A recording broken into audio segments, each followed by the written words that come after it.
MMTs, what we're going to be doing here is showing a 1250 call that was up and out of the money during last week, the 5-day up move, and the 1250 call, getting back from a deflated wholesale value, entering back into more of where the original inflated value was and where they would have to drop. Let's be key Pacific that during the last 5 days, as you can see here, this is an S&P 500. It's a weekly chart. And I can use a daily one if you would like. We'll use the weekly one here. So this way you can see the weekly breakout. This is the S&P 500 index. And when we were testing that 200-week moving average at support, we went right just for 5 days during the triple witch. We went straight up. Straight up. Now, let's be very clear that when we were putting the upside volatility, and we've gone through in depth this morning about how to weight the S&P 500 off of this video, and our very, very high mathematical technical work that we do. And we broke 5 days higher here on the call side.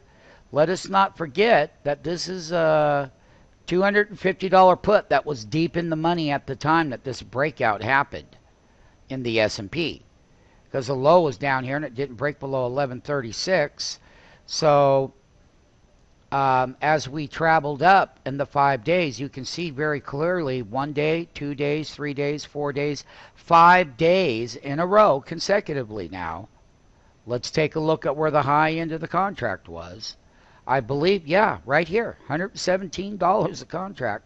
Got to the low here and closed on the low of $57.60 per contract. That's deep in the money.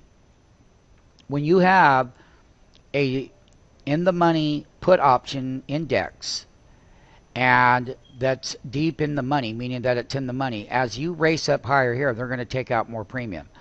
And what's going to end up happening is if the S&P breaks, it's closed above the 100-week moving average, and that's very bullish. So these put options, based on using our S&P weighted index trend analysis that we have here, we know that by doing our work here, that within the S&P 500 structure, we know what kind of up days we had and what kind of down days we had.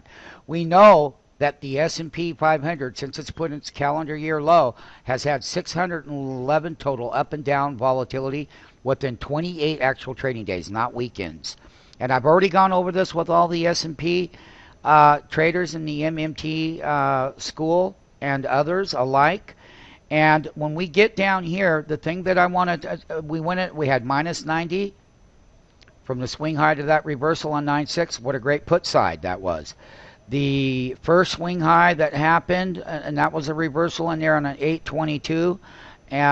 That was worth 87 points to the negative reversal, 68 points on the third swing low to the high reversal on 9.12, and 64, then that was the negative.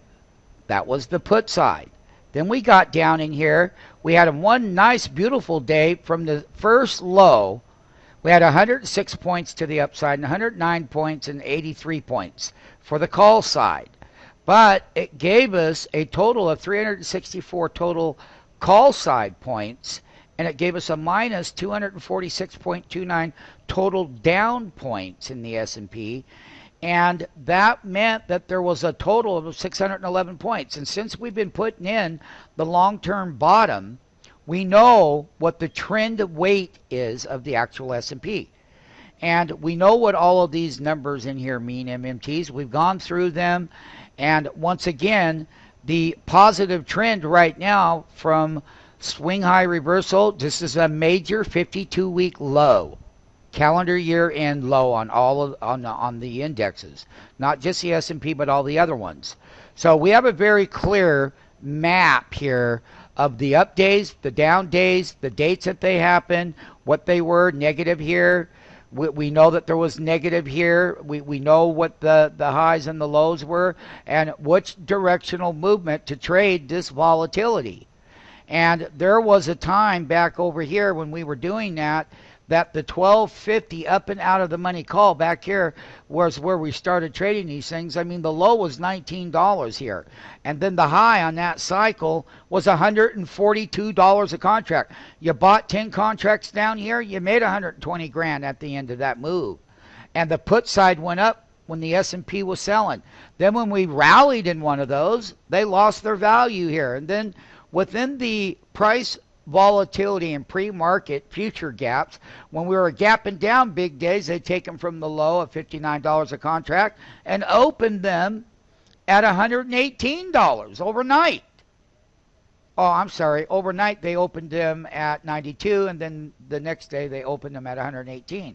Then when we had a big gap up in the market, they took all the premium out again, down to the lows here. And then when we had a big gap down in the market, they gapped them up right here daily from this contract to $72 to the high of 110 on the put option, and that's great volatility. But now we got up here to $117 and we're right back down here.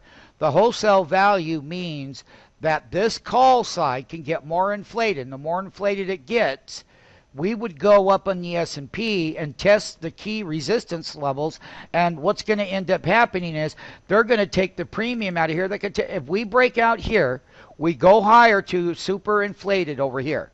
When they get inflated, they drop big within the volatility. So basically, there's a lot of big money trading these. It wouldn't matter if you're trading one contract or 10 or 30, or the money is here and it's made in directional movement. So breakout 5 days, and the call was going to lose a lot of money because it was deep in the money. This one was up and out of the money, and by being long that, you made money. And right now we're going to get down here to where we get, we're going to start looking at, if the S&P continues to break higher, that the put option MMT stands to go lower. And here they are, right down here is $22 a contract. We can get way down here in these contracts if we're breaking higher on the S&P right here, all the way up here to 1250, to where half of that weekly bar is. That's 1250, and we break up through there. Then that means that these are going to go up in price. They're going to reach the top of their markets and get inflated, and then that's going to crash. And what's going to happen is that the S&P is going to hit the wall of resistance, and if it stops there, then what it means is that the 1250 put option is going to come into play, and that the value is going to come way down here in the market, and we're going to be looking at where this side of the market will be purchased at its all-time wholesale lows, and what the key support and resistance levels moving forward on the S&P 500. This is an S&P 500 1250 call that's losing all its premium as we have rallied up in the call side of the triple witch last week. 5 days up here and 5 days down here. And when we do make resistance levels in the S&P, we look at selling when that happens here, and then buying the cheap market over here, where that market will end up landing. But once again, I can tell you there is more of a 5-day bullish pattern within the overall bottom. You already know this, so I'm not going to go any further about the analysis here. Those are on other videos.